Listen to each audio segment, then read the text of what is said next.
বিসমিল্লাহির রহমানির রহিম। আসসালামু আলাইকুম সবাইকে। আশা করছি সবাই ভালো আছেন, সুস্থ আছেন। আশা ফ্যাশন ডিজাইন অ্যান্ড ব্লগিং চ্যানেলে সবাইকে স্বাগত। তো আজকের ভিডিওতে থাকছে নিকাব সহ হিজাব। যারা অনেক হেলদি তাদের জন্য এই হিজাবটি তৈরি করেছি। এর আগেও এই ভিডিওটা দিয়েছি, অনেকে বুঝতে পারেনি, তো ভাবলাম নতুন করে ড্রয়িং সহ আজকের ভিডিওটা দিব। ড্রয়িং দেখলে ইনশাল্লাহ যেভাবে আমি কাটিং করেছি ইনশাল্লাহ আপনারাও পারবেন। ড্রয়িংয়ের সঙ্গে একবারে মিল করে কাটিং করে দেখানোর চেষ্টা করেছি। তো চলুন ভিডিওটি শুরু করা যাক। তো তার আগে আমার চ্যানেলে যারা নতুন দর্শক প্লিজ চ্যানেলটিকে সাবস্ক্রাইব করবেন, এবং যারা আগে থেকে সাবস্ক্রাইব করেছেন তাদেরকে অসংখ্য ধন্যবাদ। আর যারা আমার পেজ থেকে দেখছেন তারা অবশ্যই পেজটিকে লাইক, কমেন্ট, শেয়ার এবং ফলো করতে ভুলবেন না। তো চলুন কথা না বাড়িয়ে ভিডিওটি শুরু করা যাক।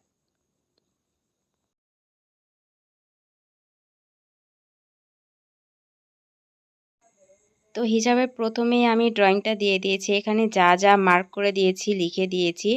ঠিক এভাবে আমি হিজাবটি কাটিং করব, এটা আপনারা স্ক্রিনশট দিয়ে নিতে পারেন। এবং নিকাব যেটা হবে কুচি দেওয়ার জন্য, সেটা আমি দুই পার্ট যেরকম হয়, দুই পার্ট কাটিং করার পর এটা সেই রকম করে ড্রয়িং করেছি। আর এটা কুচি দেওয়ার সময় যেরকম হয় ঠিক সেটাই হবে নিকাবটা। এক পরল হয়ে আছে এটা। আর এখন আমরা কাটিং করব। কাটিংয়ের জন্য কাপড় নিয়েছি 3 গজ কাপড়। প্রথমে 37 ইঞ্চিতে মার্ক করে নিচ্ছি, তারপরে 2 ভাঁজ করে নিচ্ছি। তারপরে আমি 5টি লাইন ড্র করব, যার কারণে আমি এখানে দেখুন প্রথমে একটি ভাঁজ করে নিলাম, তারপরে হাত দিয়ে নখ দিয়ে একটু ঘষে ঘষে চাপ দিয়ে লাইনটা ড্র করার জন্য ভাঁজ উঠিয়ে নিচ্ছি। তারপর আরেকটি ভাঁজ দিয়ে আবারও সেম ভাঁজ উঠিয়ে নিলাম। তো এরকম করে আমার 5টি ভাঁজ হবে। তো এখানে আমি লাইন ড্র করে নিচ্ছি ভাঁজের ওপর দিয়ে, চক দিয়ে, হয়তোবা বোঝা যাচ্ছে না, আমি এটা মার্ক করে দিচ্ছি। দেখুন কোনটা কোনটা 1 line, 2 line, 3 line, 4 line, 5 line. তো কোথায় কীরকম মাপ হবে আমি দেখিয়ে দিচ্ছি। প্রথমে 37 ইঞ্চি 1 নাম্বারটা, তারপরে 2 নাম্বারটা 38 ইঞ্চি, এবং 37 থেকে 38 ইঞ্চি এভাবে আমি কাটিং করে নিলাম। এবং 3 নাম্বারটা 39 ইঞ্চিতে মার্ক করব, এবং 38 ইঞ্চি থেকে 3 নাম্বারটা কাটিং করে নেব। তো এইরকম করে 3 নাম্বার থেকে 4 নাম্বারটা হবে 40.5 ইঞ্চি। তো এখানে আমি মার্ক করে নিয়ে 3 নাম্বার থেকে 4 নাম্বারটা কাটিং করে নিচ্ছি। এবং 5 নাম্বার লাইনটা হবে 42 ইঞ্চি। তো এখানে যতটুকু কাপড় আছে 42 থেকে একটু বেশি আছে, তো আমি কাটিং করব না, এতটুকুই নিয়ে নিব। তো হিসাবটা কাটিং করা হয়ে গেল। তারপরে এখানে একটা কাট বসে দিচ্ছি, এখানে আমাদের কপালের পট্টি বসবে। তো প্রথমে 2 ভাঁজ করে নিলাম পট্টি কাটার জন্য, তারপরে 6 ইঞ্চিতে মার্ক করে নিচ্ছি, তারপরে 3.5 ইঞ্চিতে মার্ক করে নিচ্ছি। এখানে কিন্তু 4 পরল কাপড় আছে, দেখিয়ে দিয়েছি। তারপরে আমি এরকম করে সুন্দর করে রাউন্ড শেপ দিয়ে কাটিং করে নিচ্ছি। এখানে একটা কাট বসিয়ে দিচ্ছি চিহ্ন হিজাবের সঙ্গে। তারপরে 2 ভাঁজ করে নিচ্ছি, এটা নিকাব কাটার জন্য 15 ইঞ্চিতে মার্ক করলাম 2 ভাঁজ করে। তারপরে যতটুকু বহর আছে আমি বহর অনুসারে কাপড়টা নিয়ে নিয়েছি, কাটিং করে নিই। এখানে 10 ইঞ্চিতে মার্ক করে নিয়ে স্কেলটা এইভাবে ধরে নিচের দিকের অংশে এভাবে আমি কাটিং করে নেব। দেখতে ঠিক কুলোর মতো লাগবে এটা যখন আমি খুলবো। এটা তো 2 ভাঁজ আছে, তারপরে যখন খুলবো তখন কুলার মতো লাগবে দেখতে। নিচে এসে রাউন্ড শেপ দিয়ে দিলাম, এটা কিন্তু নিচের অংশে কিন্তু রাউন্ড শেপ হবে। আর এখানে কিছু নির্দিষ্ট জায়গা চিহ্ন করে নিলাম, এই চিহ্ন থেকে এখানে কিন্তু মুড়ি হবে, আর এটা ওপরের অংশ, মুখ ঢাকতে কাজে লাগবে। তো এখানে আমি 2 পার্ট করে নিয়ে আমি ফিতার অংশ কেটে নিচ্ছি, এটা ফিতা হবে না, রবার লাগাবো এই জন্য।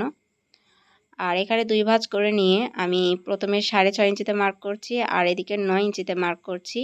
এটা যারা তেল দেয় মাথায়, হয়তোবা হিজাব পরলে হিজাবে তেলটা লেগে যাবে, যার কারণে মাথার উপরে এটা আমি এক্সট্রা একটা কাপড় দিব, এই জন্য এই জিনিসটা আমি কাটিং করে নিলাম।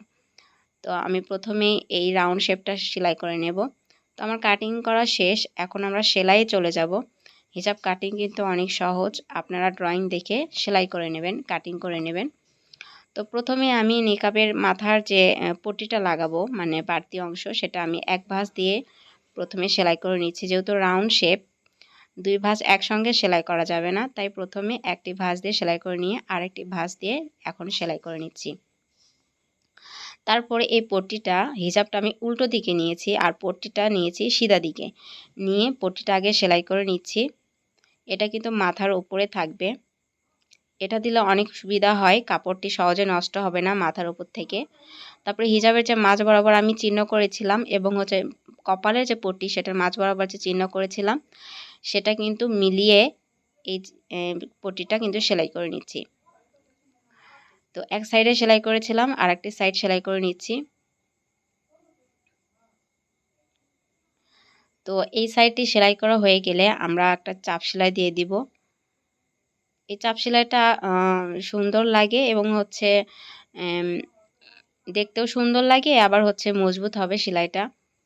তো অনেক কাপড় জুড়েই আমি সেলাইটা চাপ সেলাইটা দিয়ে দিচ্ছি। দেখুন এখানে তো চাপ সেলাই দিয়েছি এবং বাড়তি কিছু অংশ আমি চাপ সেলাই দিয়ে দিয়েছি। তারপর ওপর থেকে 11 ইঞ্চিতে এইভাবে মার্ক করে নিয়ে আমি এখানে প্রথমে গিট সেলাই দিয়ে সেলাই করে নেব সামনের যে ফাড়াটা থাকে সেটা। তারপরে আমি ঘেরটা সেলাই করে নিচ্ছি একটা মুড়ি দিয়ে, তারপরে হচ্ছে আরেকটা মুড়ি দিয়ে সেলাই করে নিচ্ছি।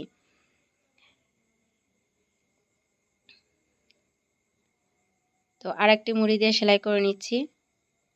তো সেলাই করা হয়ে গেছে, একদম হিমারির মতো সেলাই হয়েছে। আর এটা হচ্ছে আমাদের কপালের অংশ, মুখটা যেখান দিয়ে বের হবে সেইটা। আর এটা হচ্ছে নিকাবের অংশ।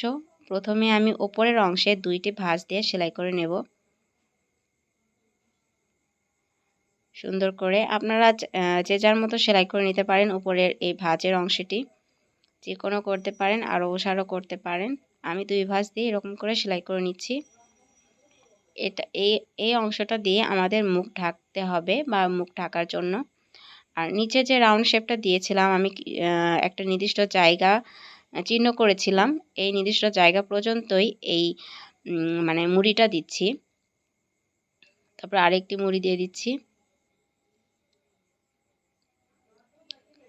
তো এই মুড়ি দেওয়া হয়ে গেছে, আমি উপর থেকে 5 ইঞ্চিতে মার্ক করে নিচ্ছি। এই 5 ইঞ্চি নিচ থেকে কিন্তু আমি প্রায় 1 ইঞ্চি চওড়া এক একটা মানে কুচি দিচ্ছি।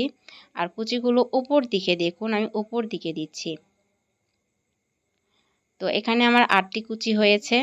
সেমভাবে বিপরীত পাশেও আমি উপর দিকে কুচিগুলো দেব, 8টি কুচি দিব।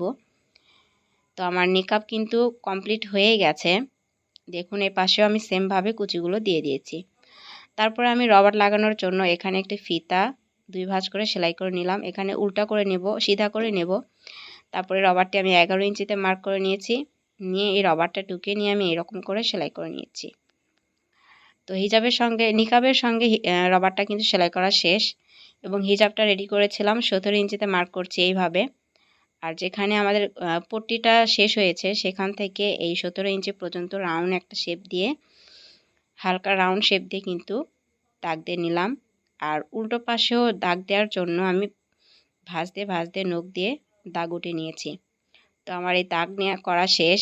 এই দাগ অনুসারেই কিন্তু আমরা সামনের যে কুচিওয়ালা নেকআপটা করেছি এটা কিন্তু জয়েন করব। তো দেখুন দাগের উপর দিয়ে আমি হচ্ছে সেলাইটা যেন ভিতর দিকে পড়ে এইভাবে কাপড়টা ধরে সেলাইটা দিয়ে দিচ্ছি। কিছুই না, কুচি দেওয়াই আছে, শুধু সেলাইটা দিয়ে দিব কুচির উপর দিয়ে। তো এক সাইডে সেলাই করা শেষ, এটাকে আমি এখন আর এক সাইডে সেলাই করে নিচ্ছি।